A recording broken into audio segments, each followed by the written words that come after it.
Om Nithyananda Paramashivoham. Om Nithyananda Paramashivoham. Om Nithyananda Paramashivoham. Om Nithyananda Paramashivoham. Om Nithyananda Paramashivoham.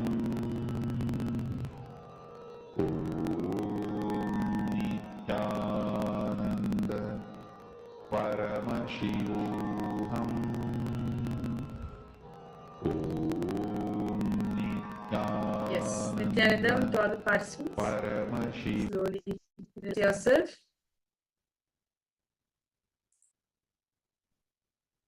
And I request all participants to start posting. What is it that Swamiji showed for each and every one of you?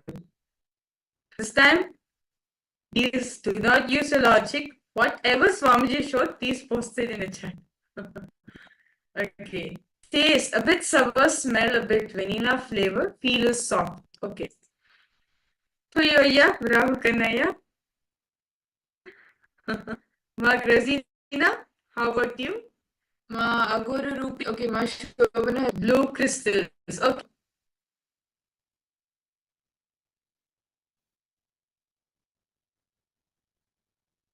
The fabric, a nice texture and smell, no sound. Okay. No smell, no taste. Okay. What else? Ma Nithyanandam. Ma Jnanaswarupini. What would you be able to? Ma Tanya?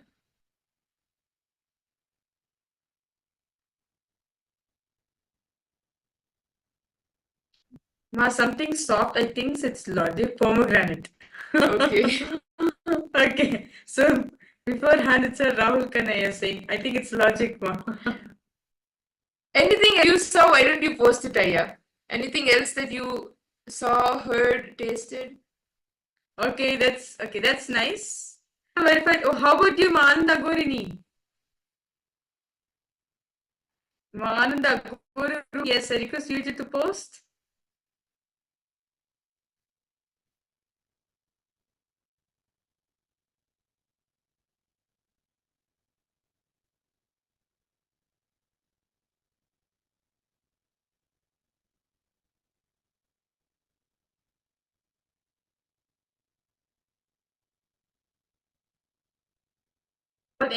The rest of the participants, they all participated from KAILASA, Toronto. Request you to post. Smell small crystals, soft jelly type. Okay. Okay, because color seems to be wine red, but the object, okay, it's interesting. Okay, no problem. Okay, so let's find the answers.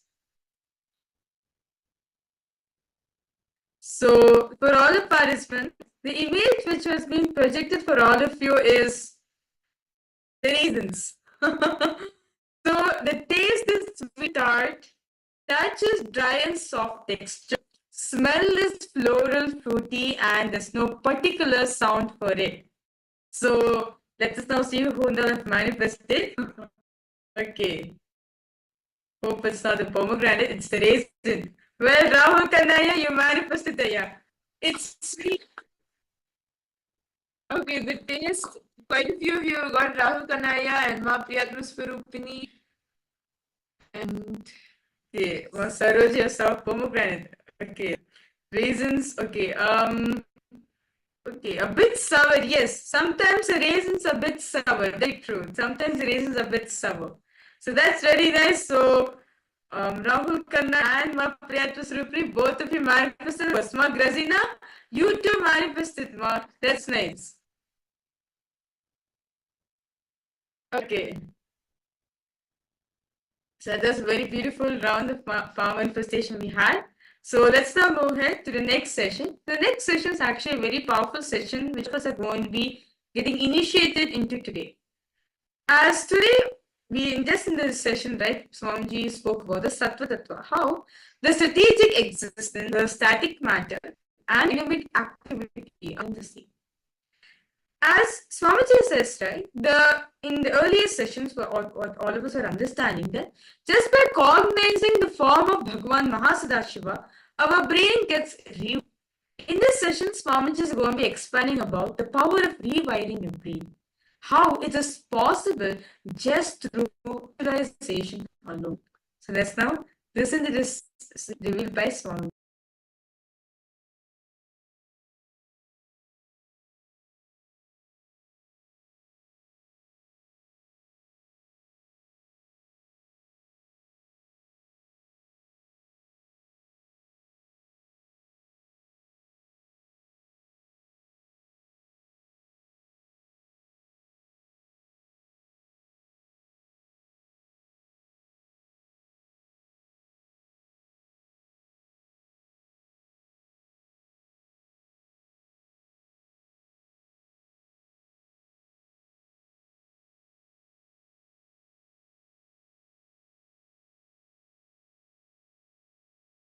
Today's subject is rewiring your brain.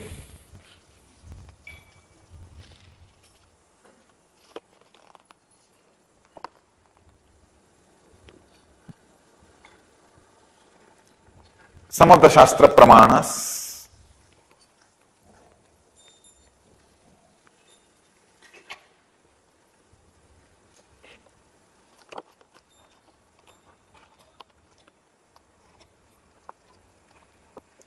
some truths from the field of neurophysiology.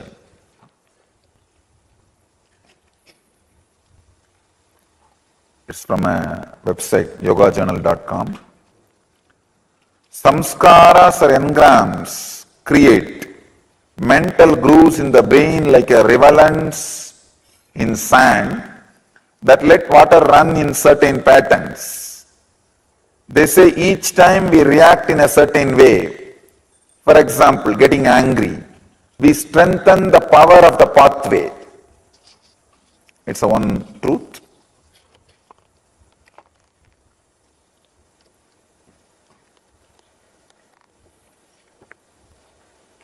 It's a very important truth. The more and more you react in the same way, the more and more you strengthen that engram. If you are habituated to fall sick due to any stress or fear, you encourage, you strengthen that engram of falling sick due to stress and fear. I tell you, if you are really feeling stressed or fear or anxiety, do something very active.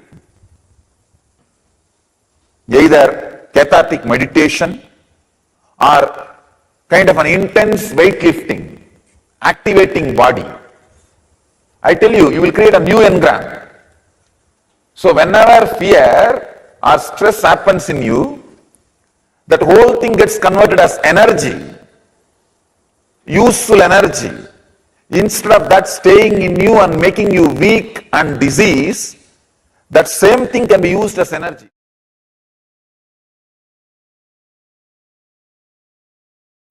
Understand your brain is most powerful, amazing, wonderful, and unutilized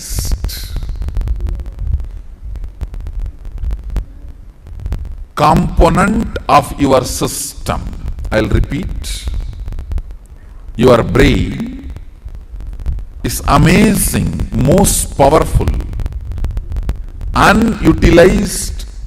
I don't want to say underutilized. Literally, it is. The percentage you use is negligible.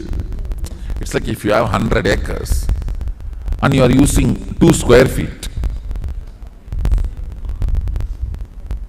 or 2.5 square feet.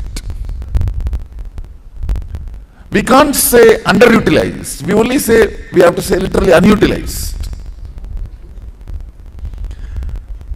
Almost, other than the automatic mechanical survival components, nothing else is used.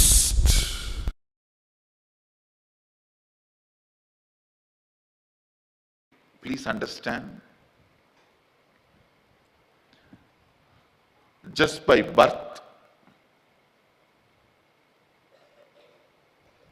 your whole brain does not get active.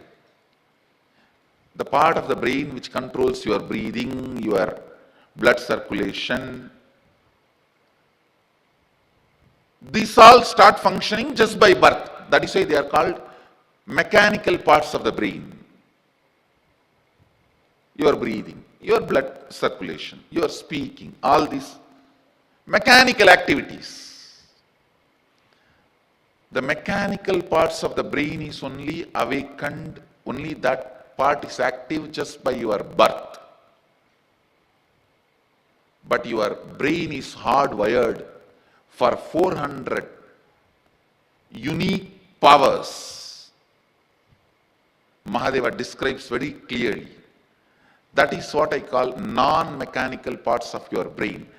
That gets awakened when you entertain, understand, internalize, realize unique thought currents, special thought currents. When you understand a special thought currents, those non-mechanical parts of the brain gets awakened. With that,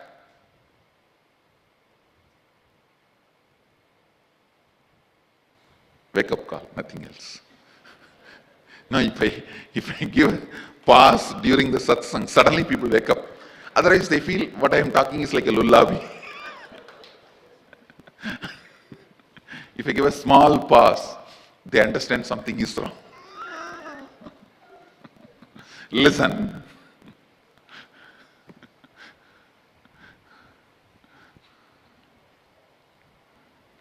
Listen to this thought current.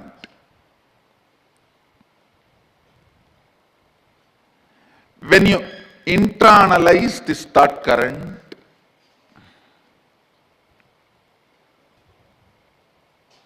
the non-mechanical parts of the brain will be awakened. With that, I can awaken the energy circuits. You can start manifesting these different powers, like third eye or many other powers.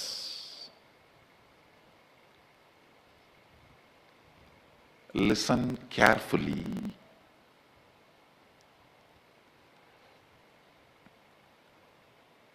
Once you start putting your efforts, even if there are some air holes in those circuits, I can spiritually electrocute the whole circuit.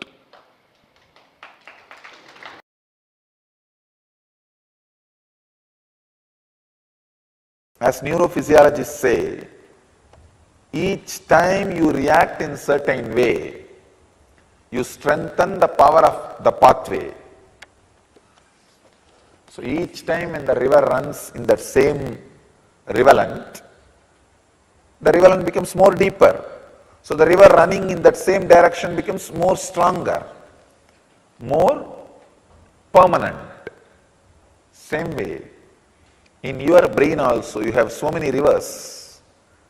Ganga, Kaveri, Yamuna, Saraswati, Godavari, Narmada, Sindhu, so many rivers. Some are wild rivers, forest rivers. The rivers which really creates calamity by the forest flood or sudden floods, you need to make a dam and divert it in different direction. Making dam and diverting it different direction is what I call sadhana. Sadhana means making dam and diverting it to different direction. But unfortunately, we have another one biggest rivalent. Engraved memory, engram, samskara, laziness, sadhana. Once you break one or two strong samskaras, you just know, simply you know. You simply know how to break. The science of breaking the samskara is learned. The science of handling your body and mind is learned. So, you will create new relevance. Another one truth. Neuroplastic science says your brain has the ability to create new grooves and pathways, and the existing ones will heal up and disappear if left on their own. This is yogaflavoredlife.com website, source. Understand? It's a very important thing. Your brain can create new grooves and pathways. Means the possibility for new life exists. Possibility for becoming a new man exists. Possibility for becoming new consciousness exists. That is what we call initiation. And the existing ones will heal up and disappear if left on their own. They will just disappear if left on their own. Nothing else is required. Nothing else is required. You don't need to do something special to fill the existing river. No. Just make a dam, divert the water, the existing pattern will dry up automatically. Then they will get closed automatically.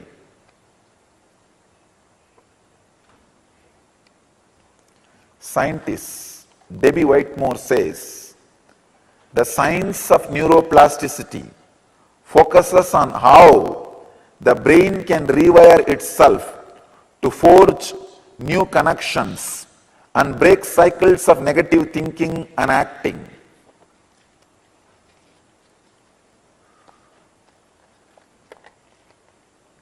Patanjali very beautifully says,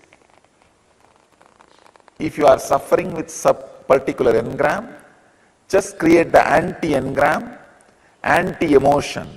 For example, if you are suffering with violence, create compassion. If you are suffering with anger, create peace. And feel that it is spreading all over your body. Release that into the cosmos through your every pore. You will see, you will just create new mental setup, new brain pattern as you want. Exactly what Patanjali is saying. Of course, he said it 5,000 years before, at least 5,000 years before. Now the neuroplasticists, scientists are proving it. Debbie Whitmore is proving it.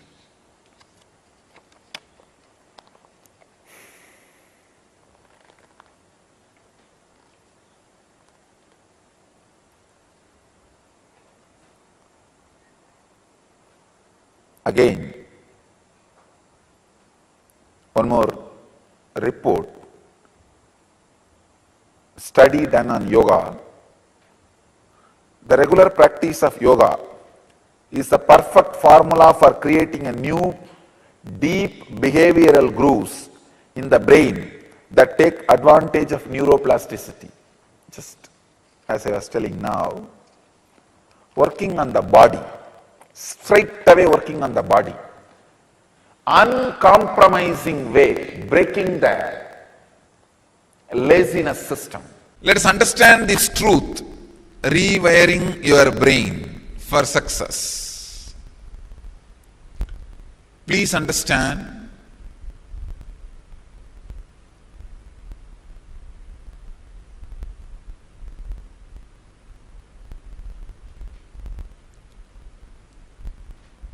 Success is life. Life is success. If you are missing success in your life, you worked for failure. So failure is your success. Understand? Life is success. If you are having failure at the end of your day, you worked for failure. Because you worked for failure, you are having failure. So failure is your success. Now, rewire your brain for what you think as success, what society thinks as your success, what cosmos wants as your success. Understand? I am defining success in 3 levels. What you think as success, what society wants or thinks as your success, what cosmos thinks as your success. Rewire your brain for all these 3 successes. The definition of success as per the individual is spontaneous fulfillment of any need happening in your inner space. That is what I will define as a success. Spontaneous fulfillment of any need happening in your inner space. First, rewiring. First step for rewiring is your need should be based on the seed you carry. Most of you are aware at least 90% of the seed you carry and the need you can afford. Aligning yourself to what cosmos calls as success is sadhana. Aligning yourself what society calls as success is work. Aligning yourself to what you call as success is life. Life should express towards work and sadhana. Now give you the exact wiring method. You want it and you don't want it. You want some things which spouse brings to your life and you can't bend for some things your spouse demands. You want something which your mind brings, but you can't bend for some things which your mind demands. You want something which social success brings, but you can't bend for that some things which social success demands. Break this love-hate relationship. Either have complete hatred. I am not saying no. Complete hatred also will bring you a different kind of success. Complete love or complete hatred. Move to any one clear understanding. Even if you decide a complete hatred towards the social success, don't worry. The very flow of your life, as Krishna says, kahano karmano gatihi, every day, at least 1/3 of your time energy, 1/3 of your time, your energy flows towards work. Understand? When your energy flows towards yourself, it is life. What you call as success, it is tamas. When your life flows towards work, what society calls as success, it is called rajas, work. When your energy, when it flows towards the cosmic success, it is sattva, it is sadhana. In your system, by nature, you are wired to flow towards all these three. 1/3 of your time, 1/3 of your time automatically flows towards tamas, sleeping time. 1/3 of your time automatically flows towards work. 1/3 of your time automatically flows towards sadhana. Even if you are trying to align or convert one into another, you usually avoid the sadhana time and add that sadhana time towards the work time. Or you usually try to avoid the work time and add that into sadhana time. Any imbalance you try to do, you cannot.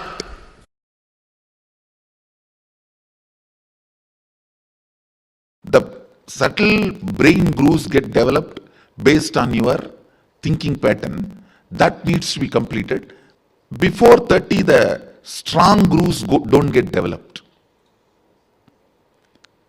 That is almost like a rangoli only. You can wipe it by ordinarily.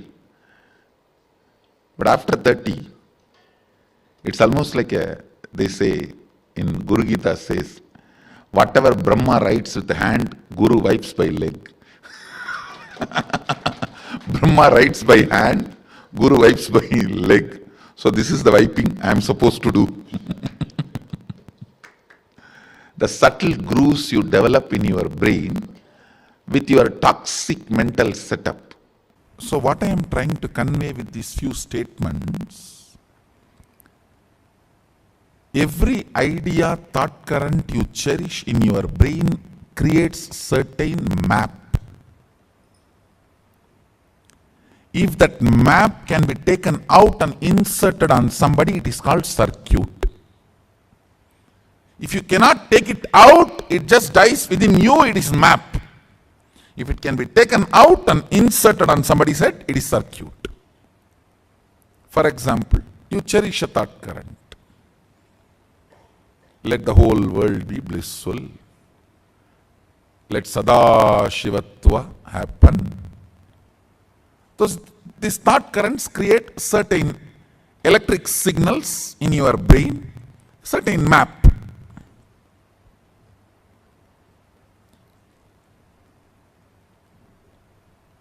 If you are able to hold that stably till the other brain vibrates to the same frequency, it is called circuit. All your actions, which comes from your very cognition, not from your pattern. How to differentiate? I will show you. If your actions are celebrated by you when you are up or down, it is the actions from your cognition. If some of your actions are not celebrated by you while you are up and down both, then it is your reaction. Understand?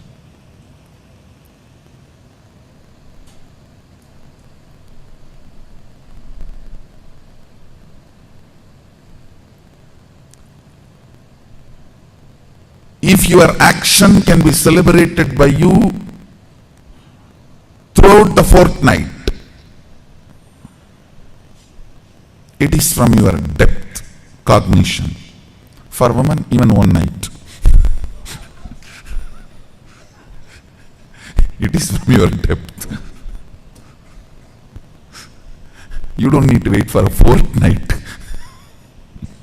to go through the ups and downs. That is a blessing in a way, because you have a scale ready-made in your hand. Within 3-4 hours you can find out what you did is right or wrong. Listen carefully. Throughout your ups and downs, if your actions are recognized by you. It is the action from depth. It is not reaction. This is the scale. If your actions are not celebrated by you, it can be even so-called spiritual practice, but it is only reaction. Listen carefully. I am not saying all reactions are wrong, but I am saying all actions are right. Understand? All actions are right, but I am not saying all reactions are wrong. Running away from snake is a reaction, but not wrong. Running away from fire is a reaction, but not wrong.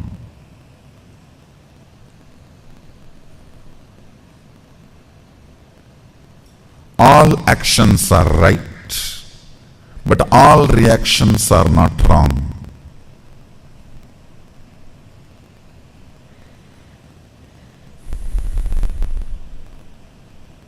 I am literally rewiring your brain. That is why you feel, oh God, what is going on?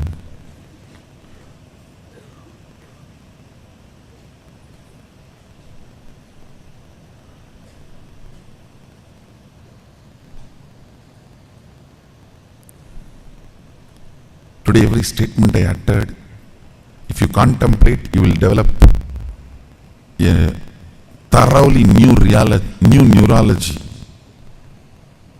So you can perceive the reality as it is. Delusions, Maya,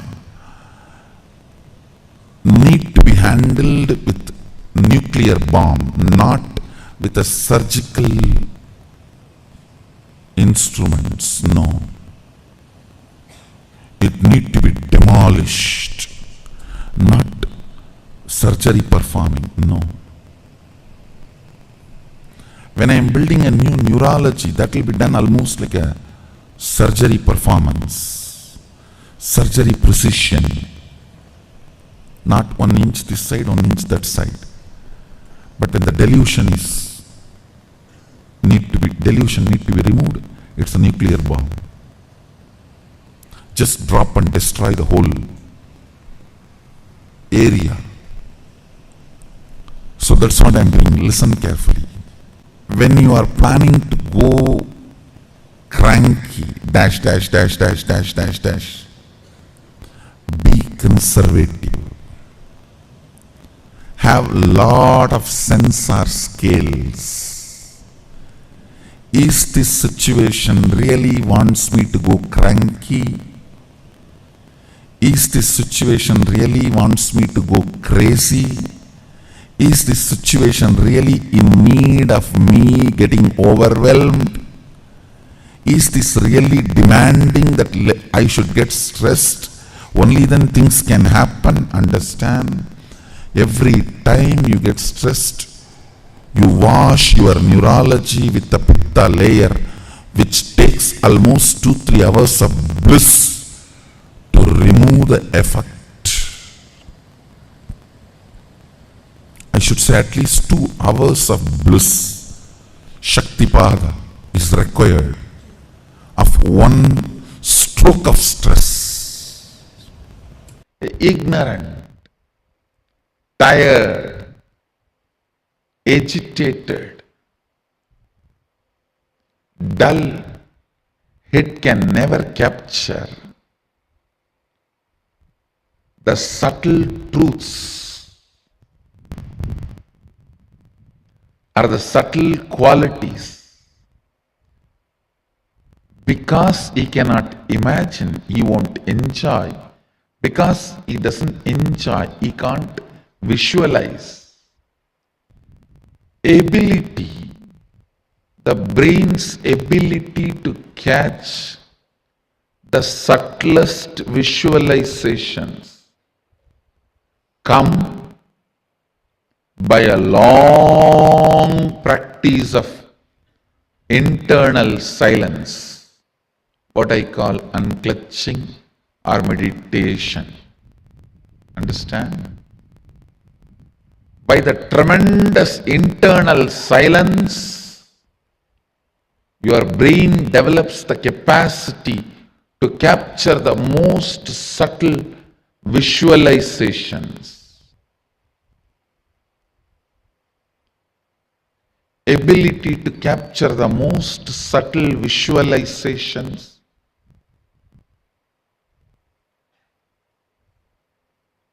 is the awakened intelligence. Whoever is able to capture subtlest truths become rishis. His brain has evolved, developed such subtle grooves.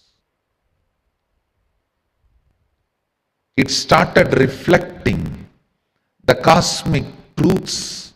It started capturing the cosmic truths. It started becoming a pure, silent water pond where the moon is reflecting as if it has come down to planet Earth. Moon is reflecting as if it has come down to planet Earth. Understand, practicing surrender or unclutching or Ananda Gandha Dhyana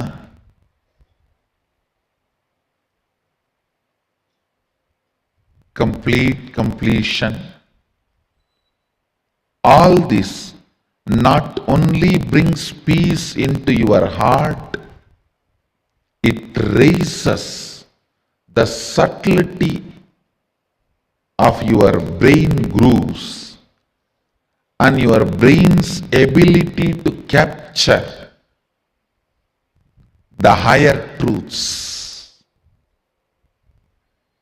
Your brain's ability to capture the higher truths. Brain's ability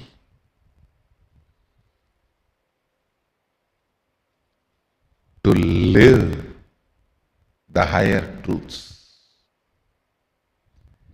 Anything your brain is able to capture, it stores as record. The most subtle one your brain captured makes itself as your cognition and life's goal. Understand? Even once, if you are able to understand, capture the word Satchitananda, Sat Chit Ananda, the existence, conscious bliss. Anything which is subtle, the most subtlest experience, imagination, visualization, your brain is able to capture, it will make that as a base for its function. I don't need to do anything other than describe how the materialization happens to my balasans, the way they are able to capture. The moment their subtle grooves in the brain captures this, that power will start manifesting in them. Why I am saying balasans? Because they are more ready to listen. Their inner space has more peace. Their brains have more subtle grooves to imbibe what I am sharing. When I explain that science, if you can visualize it, that power will start manifesting in you.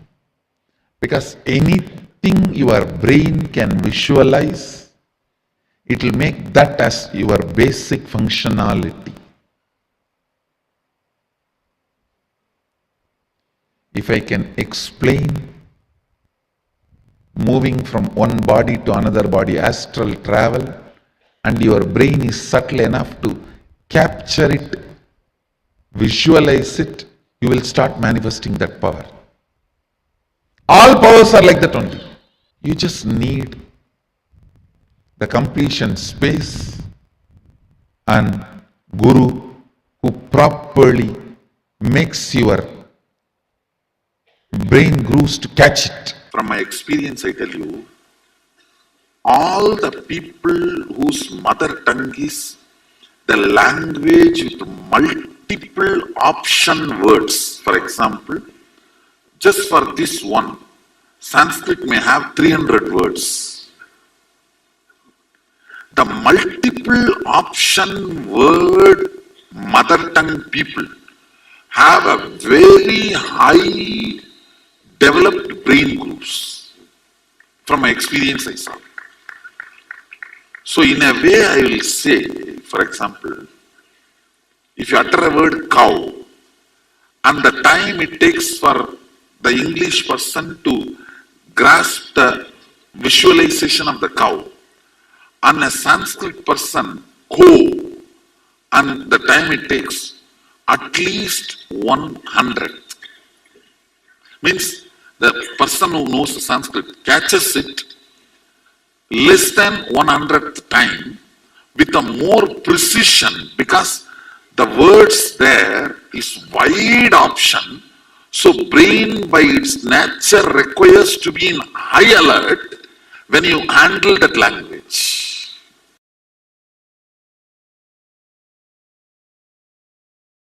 Today we are entering into 18th verse. Recite along with me. Agnenaya Subhadharaye. Actually, the original word is Subhata Raye. Padabeda is Subhatharaye.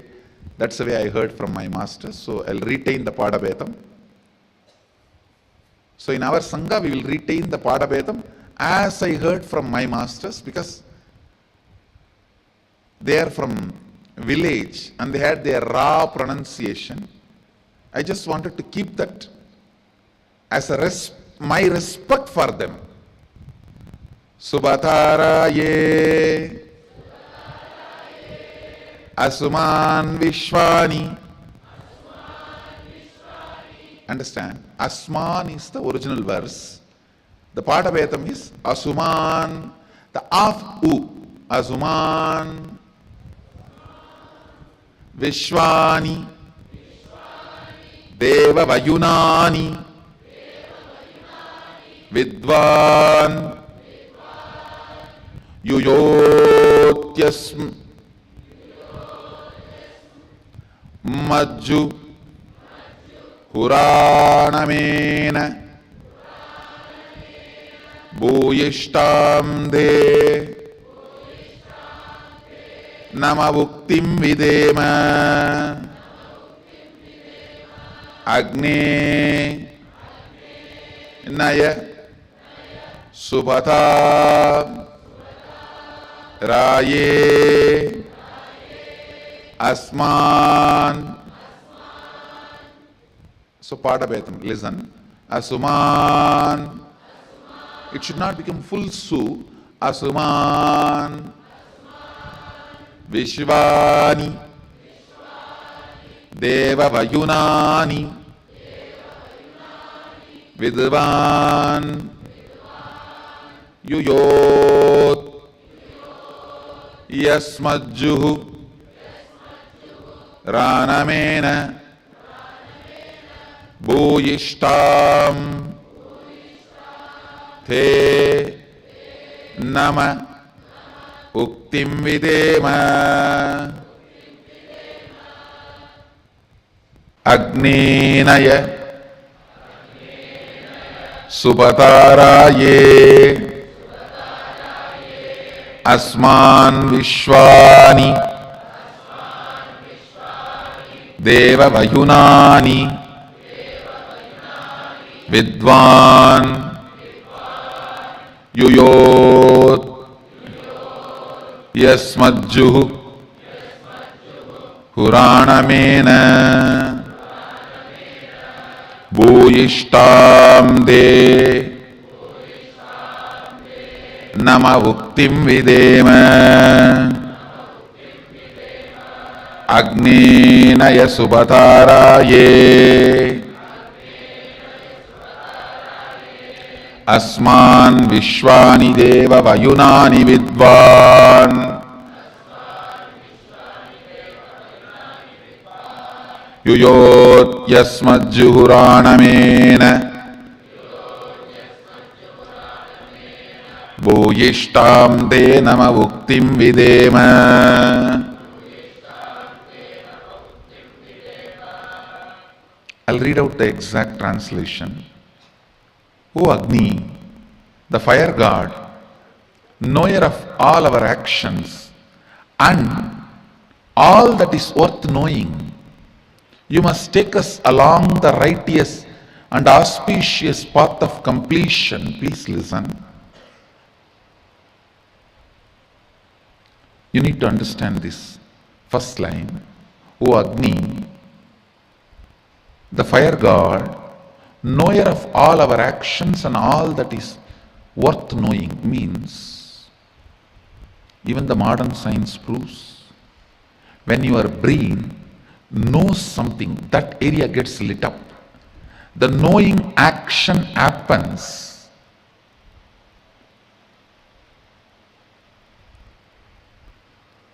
When the fire moves into certain part of the brain, please understand,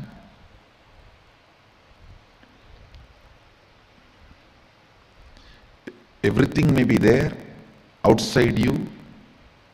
You will not know if the fire does not move in your brain. If the fire moves in your brain, only then you will know what is happening. So, fire is responsible for knowledge, knowing to happen in you. Listen carefully. Fire is responsible for the knowledge to happen in you. I tell you, fire gets fully awakened by integrity. Nothing. Just follow intensely integrity.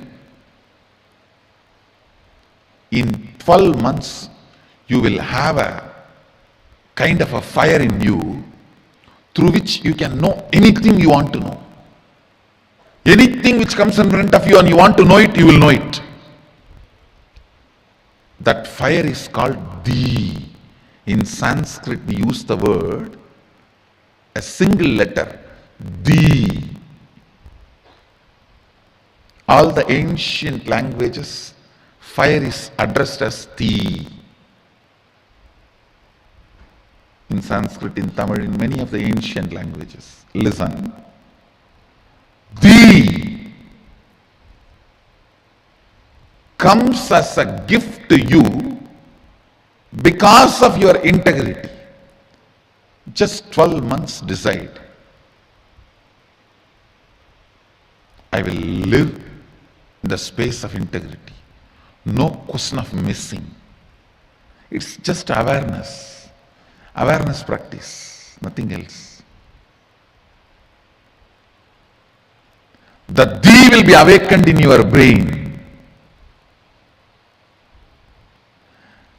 That Di will give you the intelligence to know everything you want.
Nithyananda, to all participants.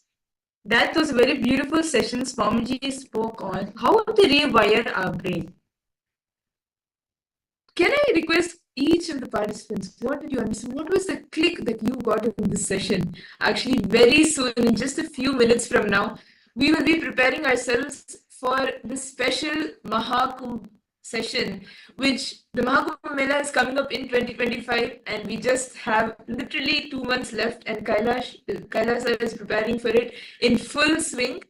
And you too can be a part of this, and those details you will be getting in just a few minutes from now. And we'll also be preparing for the live darshan shortly.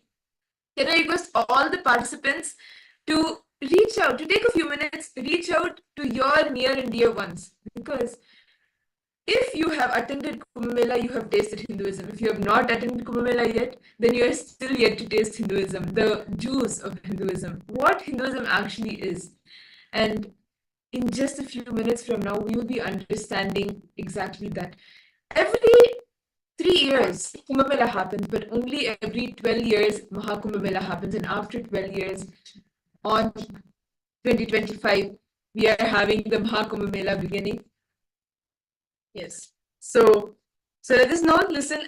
We request all the participants to share out this link share out this to your all friends and families, and come, as Swamiji says, right, literally the grandeur of Hinduism. If you want to experience, then Kumbh Mela is for you. As all the best rich traditions of Hinduism, you can taste it, you can experience it in Kumbh Mela, because in Kumbh Mela, all the 10,000 sampradayas of Hinduism comes together in one place for experiencing this one thing.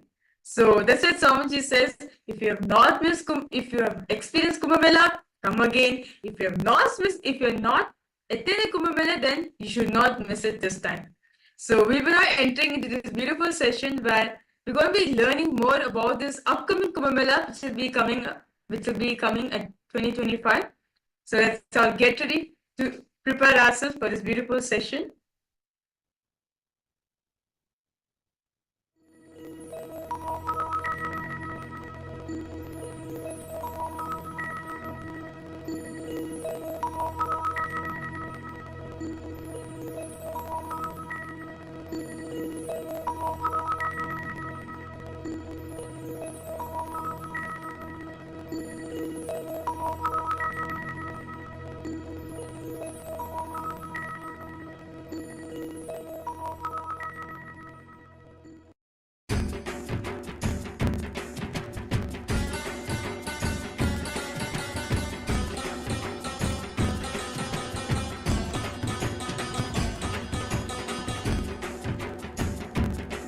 Nithyananda,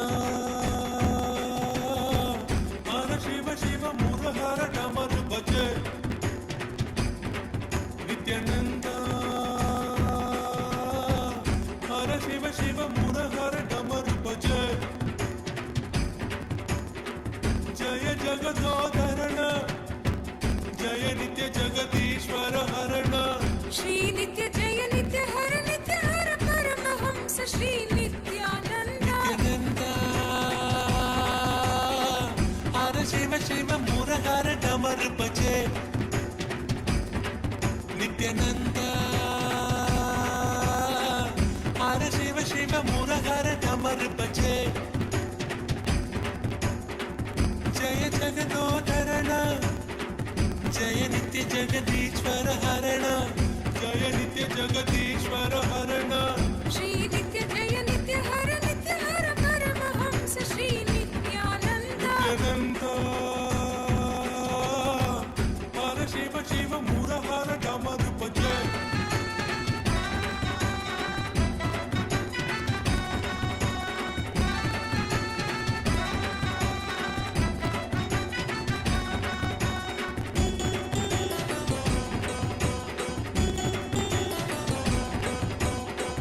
Darshan Nitya Dijo Bhagavan, Nitya Paramadayalo Bhagavan, Shri Nithyananda. Darshan Nitya Dijo Bhagavan, Nitya Paramadayalo Bhagavan, Shri Nithyananda.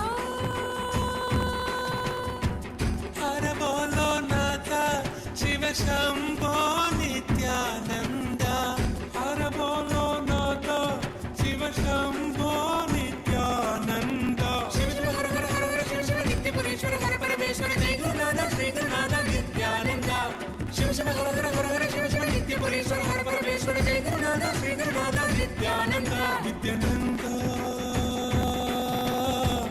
हर शिव शिव मुरहर डमर बजे नित्यानंद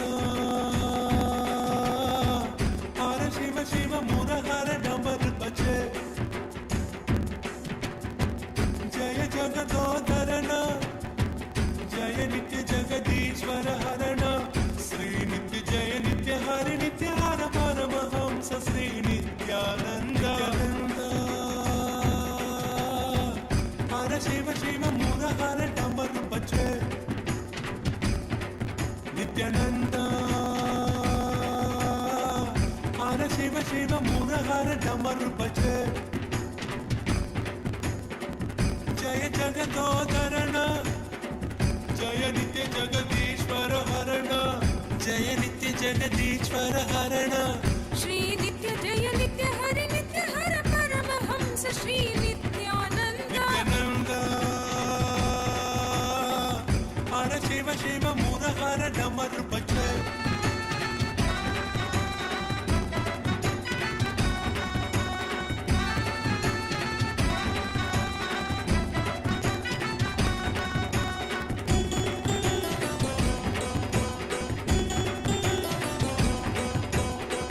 हे गिरिधर नित्य गोपाला भक्तोदर कौस्तुभहारा श्री नित्यानंद हे गिरिधर नित्य गोपाला भक्तोदर कौस्तुभहारा श्री नित्यानंद हे करुणा सिंधु श्रीरंग पांडुरंग हे करुणा सिंधु श्रीरंग पांडुरंग विठ्ठल विठ्ठल पांडुरंग नित्य पुरेश्वर आनंदेश्वर जय हरि विठ्ठल श्री हरि विठ्ठल नित्यानंद विठ्ठल विठ्ठल पांडुरंग नित्य पुरेश्वर आनंदेश्वर जय हरि विठ्ठल श्री हरि विठ्ठल नित्यानंद नित्यानंद हर शिव शिव मुरहर डमर बजे नित्यानंद हर शिव शिव मुरहर डमर बजे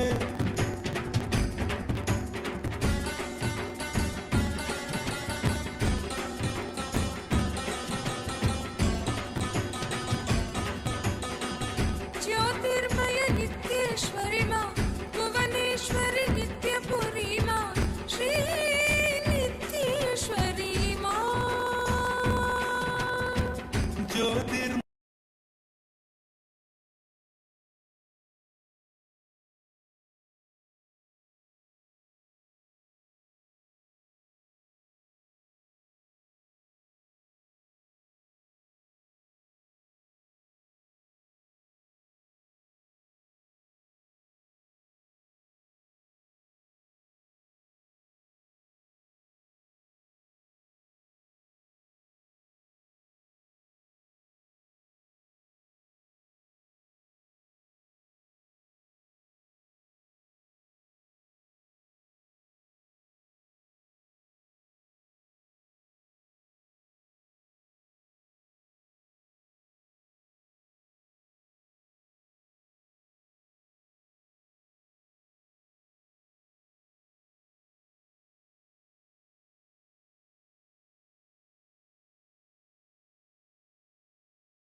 परमसुखदं केवलं ज्ञानमूर्तिं द्वन्द्वातीतं गगनसदृशं तत्त्वमस्याधिलक्ष्यम् एकं नित्यं विमलमचलं सर्वदी साक्षिभूतं भावातीतं त्रिगुणरहितं सद्गुरुं तं Namami. Nithyanandam to each and every single participant, Paramashivoham participant that is here sitting with us. Nithyanandam to all of you.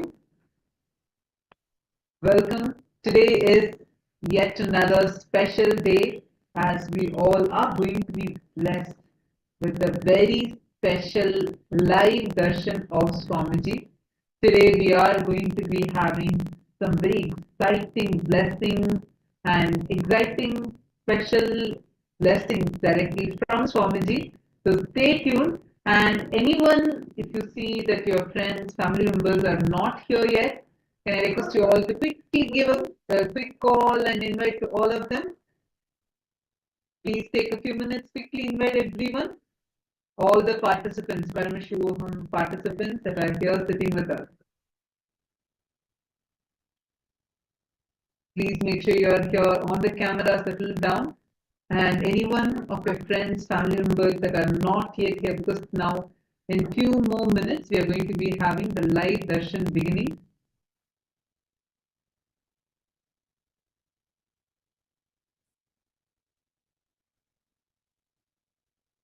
Please go ahead and quickly invite everyone that is not yet here. Quickly give them a call.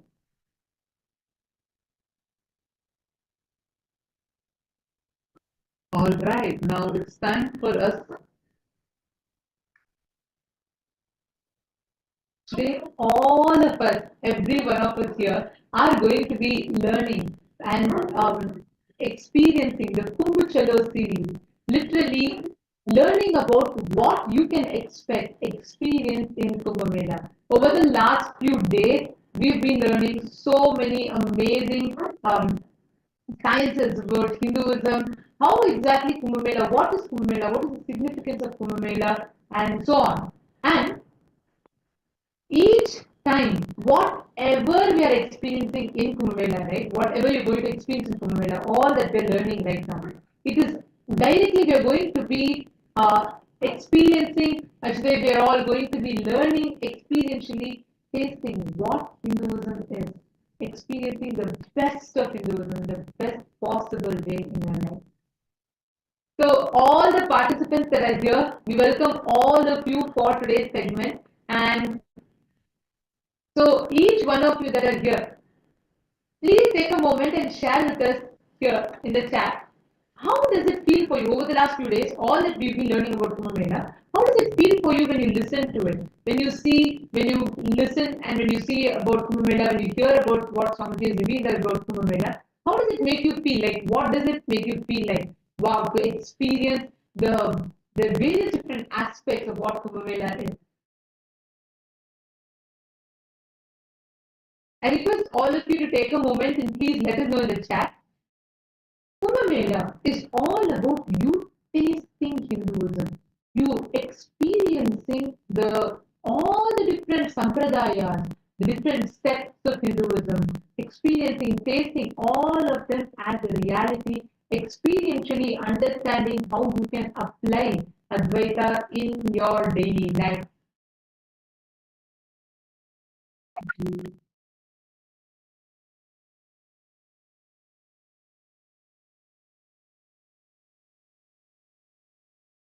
Yes. Now, many of you may be having this question. What is Kumbh Mela? I mean, you may have the understanding about, wow, yes, there is the snan that is going to be there, and definitely there is going to be a lot of exciting celebrations happening. But what exactly is going to be happening for me in this Paramashivoham program? Before we enter into that, can I request all of you to quickly come and sit down in front of the cameras? Oh, nice to see many of you here. Nithyananda, all of you come and settle in front of the camera. Ma Kaili Wong, Ma Yan Hui, Ma Shuli Durga. Can I request you all also to please come and settle down in front of your camera?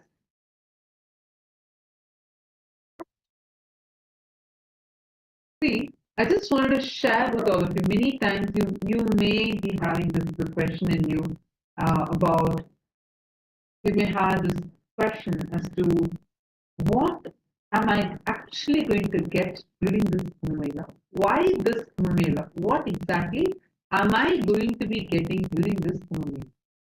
See, understand, the Kumbh Mela, this is a very, very, very special happening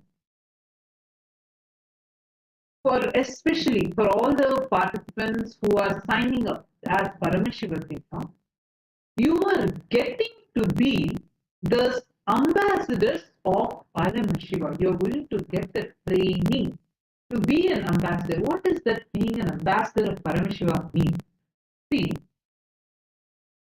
right now, whatever you are understanding, learning from the Satsang, receiving as initiation, of course, these are so phenomenal and brings in such profound transformations in you. Still, do you know how in practical level, in the situations where you're expected to take certain decisions, how do you take it? How sure are you that the decision that you're taking is the right decision? How sure are you that what you are keeping as your will and with what you're deciding, that will is aligned to the true purpose of yours? How sure are you? Understand, all these questions will get answered in this Paramashiva Sena time, because during the Paramashiva Sena program, you are going to get the direct training from Swamiji, trained into all these different aspects, which will practically, very practically help you in your life. How many of you are understanding it? Because that's precisely what you're going to be experiencing.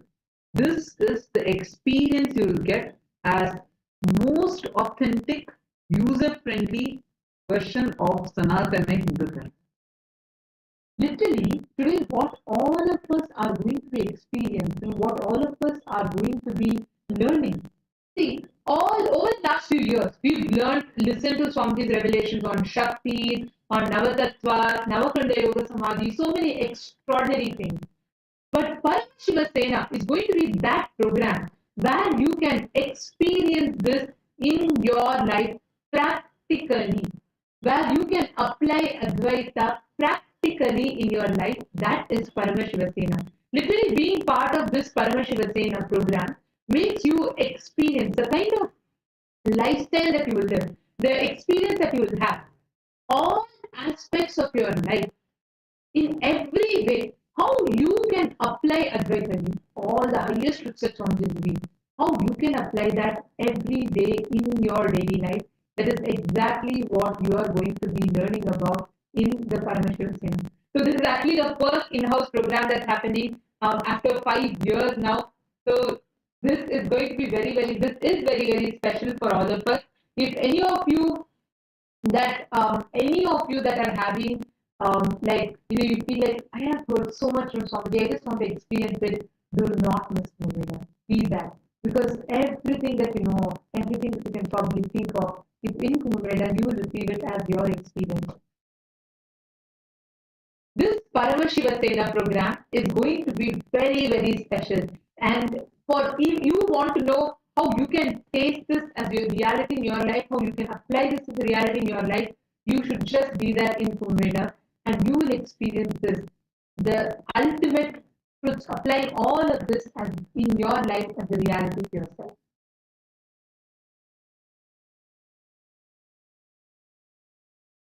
See, in every aspect of your life, how you are approaching your life matters.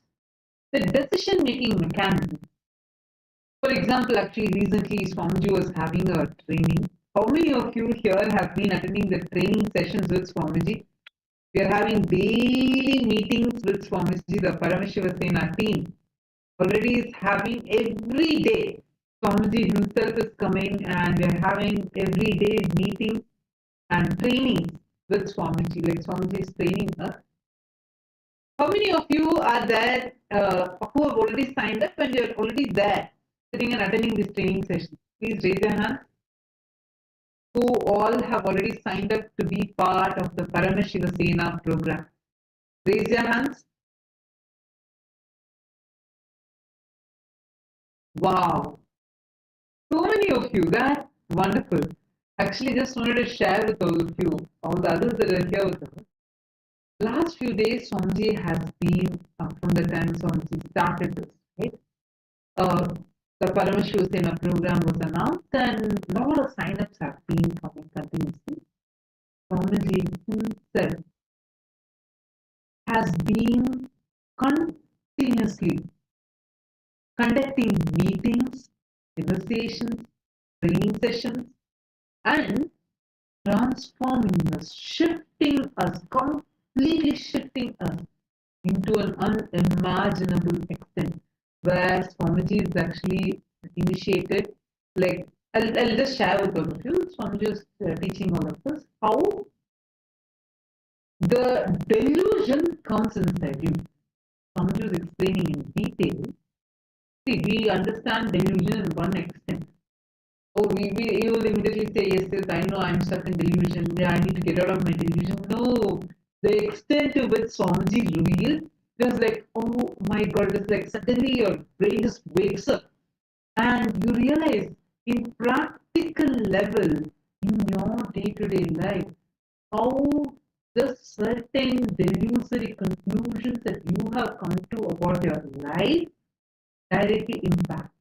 I'm not able to put it into words clearly to explain because the depth with which Swamiji explained, it was so practical. In the same way, Swamiji is actually sitting and continuously training all of us, like how for the Ujjain Kumbh.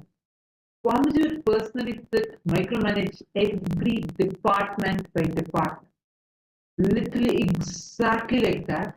Swamiji is sitting and working tirelessly. At least that was one Kumbh Mela. Now it is two Kumbh Mela. And both are Mahakumbh Mela. So Swamiji is actually sitting and micromanaging the dot in every aspect. And when you are there sitting as a part of this program, something so unique happens to you, beautiful shift happens to you, which makes you realize, which makes you understand how the way your approach for life is it right or is it wrong? Maybe certain areas, if you upgrade in your life, how you will be able to bring true transformation and even the reality that you want to cause. For example, let's say you really want to have breakthrough in the dimension aspect of your wealth. Really, you will be able to get that breakthrough. Really, you will have the ability to give that shift to yourself. That is what is this formula all about. When you experience Kumbh Mela, understand, it is not, see, you can attend Kumbh Mela anytime. It's happening. It's one of the oldest rituals of Hinduism. You can attend Kumbh Mela, you can be there as a bystander watching it.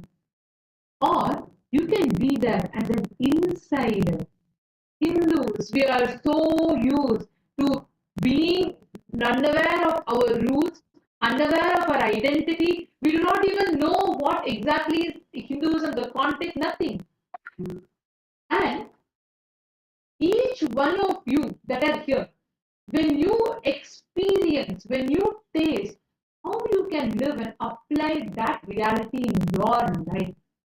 So you can live anytime, you can attend Kumbh Mela, any ritual you can attend. But why is it important for you to be part of this Paramashivoham? Paramashivoham is where you learn. You are not just a guest, you become an owner. We Hindus, we celebrate Holi, we celebrate Diwali, but someone asks you why you celebrate Holi, you may not even know the reason many times. Losing, Swami tells beautifully, not understanding the context, forgetting the spirit behind ritual will make you lose the spirituality in you. Somebody so beautifully explained this because most of the time we just do things as a ritual. We play Holi as a ritual. That's why Holi has become a mere like a celebration of colors. No, the principle, The science behind Holi is lost. Whether it is Diwali, Holi, and Kumbh Mela, look at Naga sadhus. Today, people do not even know the context of who the Naga sadhus are, the valor, the sacrifice, because of which Hinduism exists. This is not even taught in history textbooks. This is the state that we are all in currently. Only if we as Hindus take up the responsibility to be part of Paramashivoham Level, to be a part of this grand happening, you can even experience all these extraordinary truths as a reality to yourself. Now we are going to be listening to a very beautiful sharing from Prasanna Ramachandran, who is joining with us from US, who has had such a sweet divine journey, connection, feeling connection and devotion to Swamiji. And her journey is so sweet, how her whole family is literally part of Swamiji's family. And of course, they are part of the founding members of KAILASA and very, very, very close to Swamiji. And she is here going to share with us about how Kumbh Mela had been a very powerful program for her. What did she enjoy the most? So now, in just a few more moments, we'll be having Prasanna Ramachandran joining with us and sharing with us the beautiful transformation and shift she got.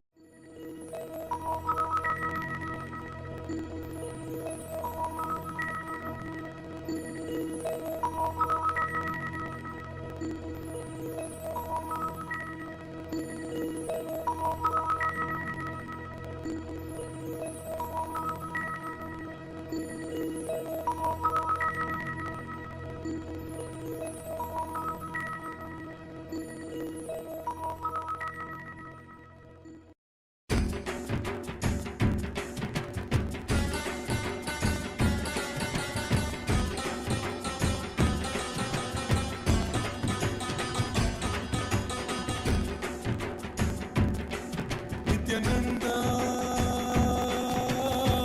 Hara Shiva Shiva Murahara Damar Bhaje. Nithyananda, Hara Shiva Shiva Murahara Damar Bhaje. Jaya Jagadodharana, Jaya Nitya Jagadishwara Harana. Shri Nitya Jaya Nitya Hara Paramashivoham Shri Nithyananda. Hara Shiva Shiva Murahara Damar Bhaje. Nithyananda, Hara Shiva Shiva Murahara Damar Bhaje. Jaya Jagadodharana, Jaya Nitya Jagadishwara Harana. Jaya Nitya Jagadishwara Harana. Shri Nitya Jaya Nitya Hara Paramashivoham Shri Nithyananda. Nithyananda, Hara Shiva Shiva Murahara Damar Bhaje.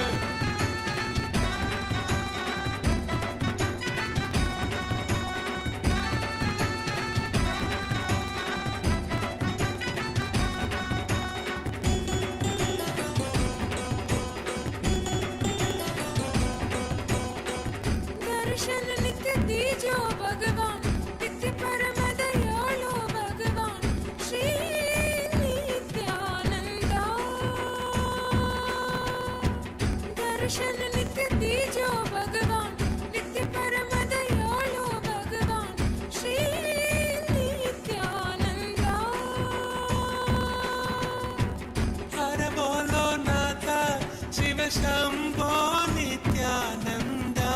Hara Bolo Nata Shiva Shambho Nithyananda. Shiva Shiva Hara Hara Hara Hara Shiva Shiva Nitya Purishwara Hara Parameshwara Jai Gurunatha Shri Gurunatha Nithyananda.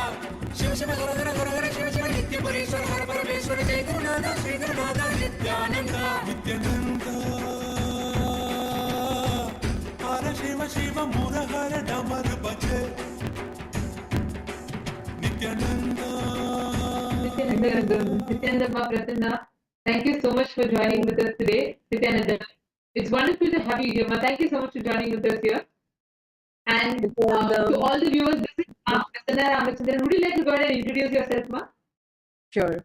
Nithyananda, everyone. I'm Prasanna. I live in Menlo Park, California. I am a volunteer at the Nithyananda Vedic Temple in San Jose. Can I say something about how I got introduced to Swamiji? Like a brief. Sure, would love to hear from you on that.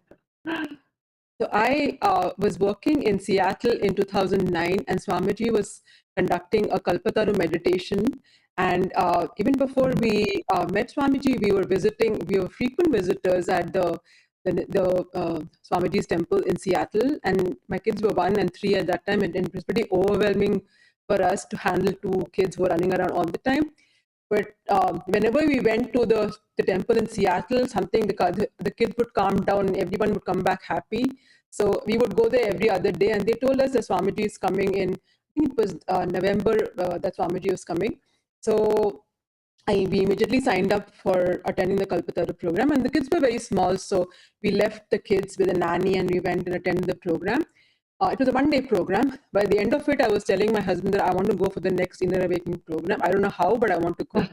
Somehow, I was able to convince my in-laws, and I took both the kids, my in-laws, everybody, all of us went for the Inner Awakening program in December of 2009.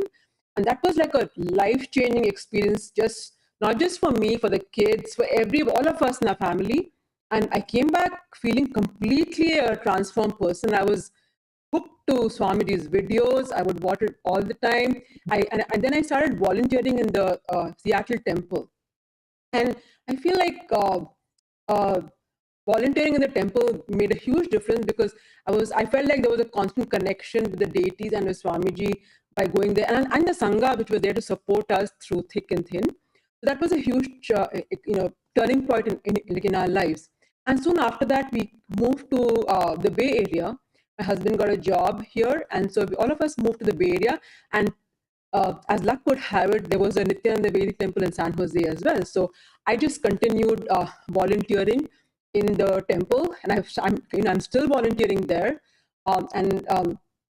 And I've done several Inner Awakening programs with Swamiji. I've been to Varanasi, I've been to Haridwar, I've been to like so many of his Inner Awakening programs. And each program, Swamiji would give us some glimpses of Kumbh Mela. And many a times he's mentioned that you have not experienced Hinduism completely until you've been to at least one Kumbh Mela.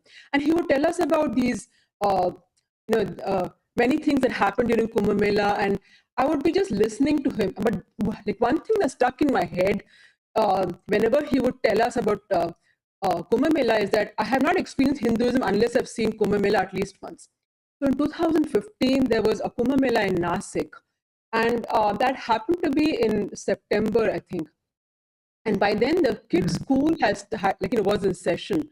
So I'm thinking in my mind, I want to go for Kumbh Mela, but my kids need me because the schools are in session. Should I go? Should I not go? But my husband, he has always been very supportive of my spiritual journey, and he said, if you feel like going, you just go. I will somehow take care of the kids. You don't worry about that. So I just took the next flight, and last minute I just booked a flight and came to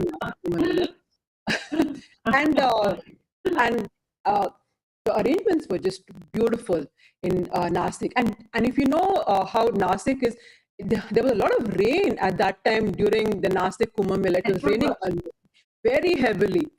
But the arrangements were just impeccable. There was a dormitory for everyone to stay. There was a full kitchen that was operational, I think, day in and day out. Beautifully arranged. Whether it was raining, whether it was hot, whether it was dry, no matter what happened, I noticed that the volunteers in the kitchen were always working, and very dedicated volunteers who were always there to help whoever was attending the program, and also to serve people who were just coming to meet Swamiji. So at that time, I was lucky enough to take one Shahi Snan along with Swamiji. All of us went with Swamiji. We took one Shahi Snan. That was beautiful. And then there was one session where we were going for the second Shahi Snan, but it was pouring. So I just remember that Swamiji will casually say that, hey, it's pouring because the heavens are very happy with us. So just experience it. So like sitting like awestruck around Swamiji. I remember we went to the Triambakeshwar temple in Nasik, and we sat outside the temple, and it was raining from above, and we were all sitting, and Swamiji is talking to us for a long time, and nobody wanted to move. At some point, Swamiji himself asked, "Hey, it's raining so much. Do you guys want to go back and dry yourself?" And we like, "No, Swamiji, we are okay." You just keep talking to us, and this is good. And then of us sitting around Swamiji, listening to him, such beautiful experiences from that Kumbh Mela. And then sometimes we'll be sitting in the meditation hall, and Swamiji will be conducting a meditation program, and then some people will be coughing because it was raining and people were getting a little sick, and then Swamiji will say, Paripurna, they're all coughing. Can you arrange for tea for everyone, coffee for everyone? And within 10 minutes, there'll be coffee, and everybody is drinking tea and coffee, and everyone is up. And so whole program was seamlessly conducted. The volunteers were very dedicated. It was a beautiful experience, so much joy being around Swamiji. And the other thing I wanted to mention was that there were people streaming all the time to meet Swamiji, and we just casually met, got introduced to the Matadishwars, the heads of various spiritual organizations, who were just streaming in to meet Swamiji, and then Swamiji would sometimes introduce them, and he would talk about their yogic feast, and I was awestruck, thinking, hey, we just hear about these in books, or you read about these things. Swamiji is casually introducing them as if this is just another happening, because Hinduism has is full of so many of these yogic masters that he just used to casually introduce us to them. It was beautiful. Nasik was great. It was slightly smaller. Actually, but next, Sorry, I was just wanting to add to what you're saying, because I also had Nasik was my introduction to Kumbh Mela, and I think it prepared me to cognize something as huge as Ujjain. But Nasik was so unique in itself, like you said. I remember when you're particularly mentioning about how Hindu leaders, monks, the Mahamandaleshwaras or the Mahants of various akhadas, how they would stream in to see Swamiji, they would just keep coming. And I remember this one particular thing, what you said, it ignited a memory in me. There was this bandara. Bandara is where we call all the sadhus and mahants and all the heads of different akhadas, they all have a feast. They'll have a spiritual, they'll all come together, they'll have a feast, and there's a process, there's a whole ritual. It's called bandara, right? And I still remember this. That was one of my first experiences to a bandara, and we were all there. We were all Gurukul kids, so we were there with our mentors, and we were standing towards the side. And I still remember the whole bandara, it went, and as soon as Swamiji came, people were waiting to see Swamiji. And the moment they heard that Swamiji is here, and the moment that immediately it spread like wildfire. The room, which was it was a small hall, and it was a huge building. We actually had it in one of the akhada buildings, and suddenly the Mahantos and akhada came and said, Swamiji, we need to get a lot of security people. Maybe you should, do you have some more people, because our akhada was not prepared to handle this crowd. Can you get some more people? I still remember this so much. Swamiji said, all our sannyasis are there. They'll take care. Don't worry. And Swamiji attested it. Swamiji takes care of every detail, right? And then we had people, even public, started coming in to catch a selfie with Swamiji. And the most, something that was very sweet for me, this one incident I remember so well, and I was lost in the crowd, because we were all kids, and we were all always with our mentors, not with Swamiji. And Swamiji, there was a huge crowd around Swamiji, and people had come. And I still remember this. So what, people started calling Swamiji as Trinetra Baba. Because people saw, people saw the power demonstration, they saw how the third eye was manifesting. And then there was one thing where people heard, if Swamiji's thumb touches your third eye gets awakened, right? So they don't even know, not necessarily everyone will know what is initiation, but they just want that thumb to touch the third eye. I still remember, we were all standing, we would have even Mahants or sadhus and all of them, they would come, they would say, Swamiji, can you just touch her third eye? Swamiji, can you just put your thumb on her third eye? And we would have them come, they will come to take selfie, and Swamiji, patiently, he will attend to everyone. We'll have, these are leaders and the pontiffs of different akhadas, and they would come and they would say, Swamiji, what you have done is amazing. And they say, can you awaken our third eye? We too want to experience it. And the crowd, right? like we'll have the people standing like holding each other's hand like a human chain just to protect, right? They'll come in between. Someone will just take Swamiji's hand, put on his third eye, they say, now my third eye is awakened. I have my third eye awakened. And you know that is like an unforgettable experience for me. It was like, I mean, like, this is just so sweet. I heard from so many people who went to this Nashik Kumbh Mela, everyone sharing this. That literally Swamiji would be walking at this, and then people would just pull Swamiji's hand like randomly from like especially this is not just the public, even the Akada heads, many of the people who are prominent leaders in Hinduism, they for them like this. They know one thing: if Swamiji's thumb somehow touches their forehead, their third eye will be awakened. That's all. They literally take Swamiji's hand, like pull it and like put it on their head, and they start celebrating. Oh, my third eye is awakened now. My third eye is awakened now. And another point that she was telling about, right, like the volunteers, I still remember. See, one thing that you experience in Kumbh Mela is it's raw. Like your status, you can be like you can even be a head of state somewhere, or you can be anyone, anywhere. You whatever your status in the society is, nothing matters. There you are just another Hindu coming there to celebrate. And the sheer volume of people breaking the barriers of language, of culture, of even religions. Because in our Adinam, we have various different religions, people who came from different religions who came to experience an introduction to Hinduism there. And I still remember, we would have people from like in Adinam itself, there's like in Kailasa, in Nasik, there is no categorization. We do not have like, you know, you're this, you're high, you're low, no. But even what is societal, the strata, right? Like whether someone is like a super rich person, whether someone, we would have people from big Fortune 500 companies who are in senior positions who will be there sitting and washing the vessels and being part washing of the bathrooms. Exactly. Like in, and we will also have, at the same time, we will have people who have like who society would consider as poor or economically not from a good background and all of that. Even they'll be absolutely like no kind of this thing whatsoever, and everyone will be there together to celebrate. And that sheer the energy of that was something phenomenal. So when you were sharing that, particularly in Nasik, this was something unique that I remember so well. Ujjain was a different scale altogether. That's a whole subject to talk about. But Nasik, this was something unique that I still remember. Yeah, that was such a beautiful sharing, Nithyananda. I still remember the Bandara, and I still remember the crowds around him and everyone trying to take his thumb. Yeah, now I just remember that. Yeah, but yeah, definitely, Ujjain was a different scale. The number of people attending was massive. And and for Ujjain, I came with both my kids, and I was alone. So my husband, like I came first, and then I went back, and then my husband came because my mother-in-law, she lives with us, so we were taking turns to attend it. But when I came to Ujjain, I was awestruck because the scale at which that happened was completely different. Like there was a lot more people, volunteers, people just attending the program, and the people streaming in to take darshan was a different level of preparation for that. But it just happened just like that.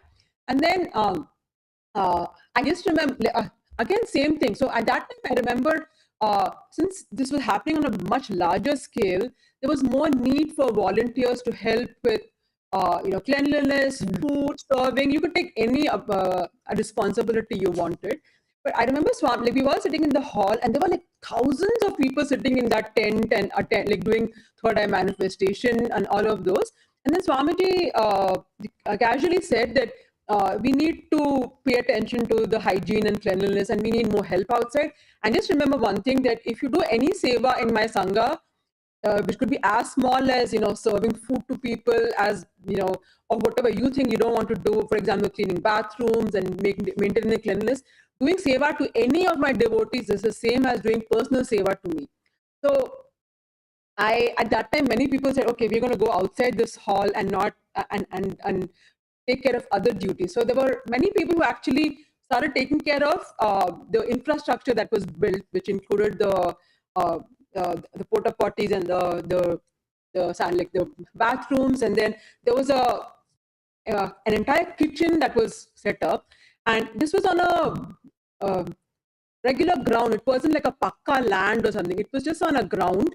There were pebbles everywhere, and then everybody was walking barefoot. And I saw some of the kitchen volunteers were carrying big, vessels and just walking through the stones.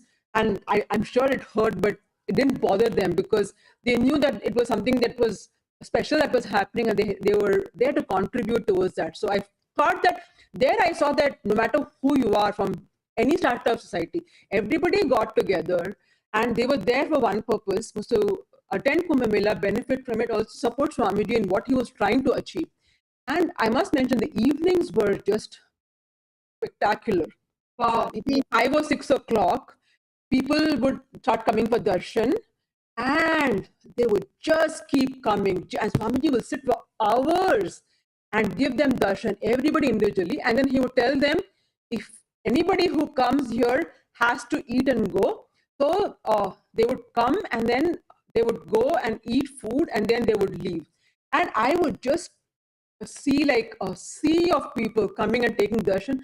I don't even know when it ended at night, because at some point, with the 2 kids, I would just go back and retire and take rest. But I think it was going on till, early morning, long in the evening. I'm very, very sure of that.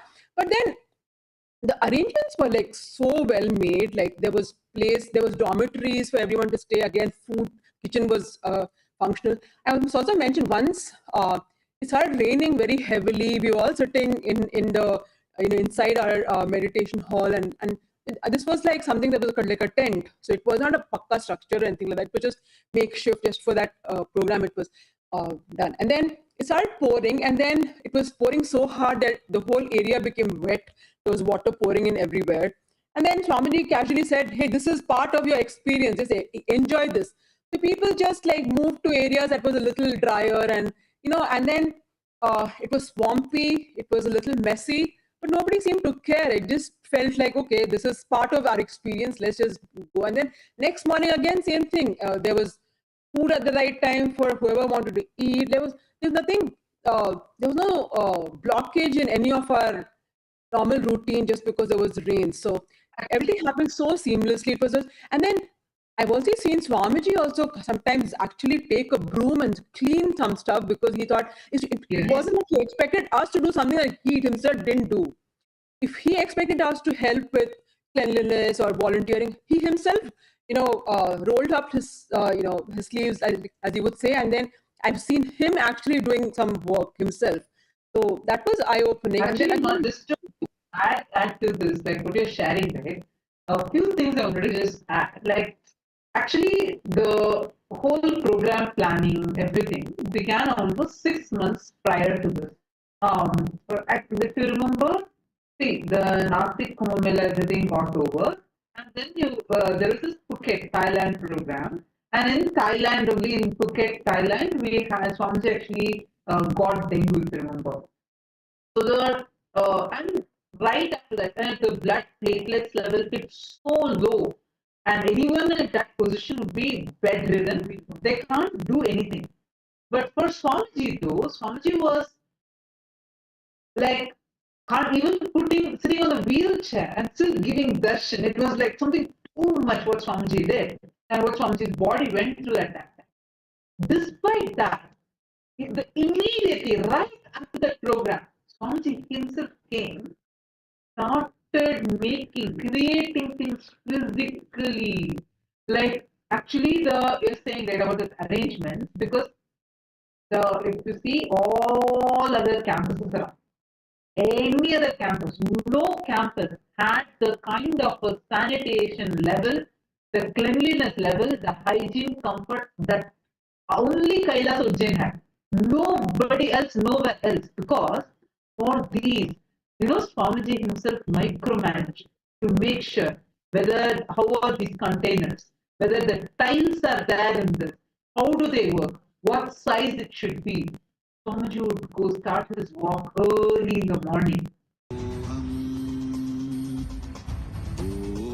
Nithyananda Paramashivoham